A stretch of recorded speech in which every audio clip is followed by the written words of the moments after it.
How to get private server link on Roblox. Hi everyone, I'm here to assist you today. Without any delay, let's jump right in. First, open Roblox on your device and log into your account.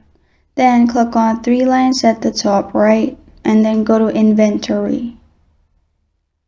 In Inventory, you'll find all these options on the left side.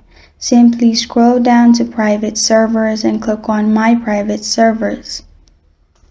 After that, select your private server. After you have selected your private server, at the bottom, click on three dots.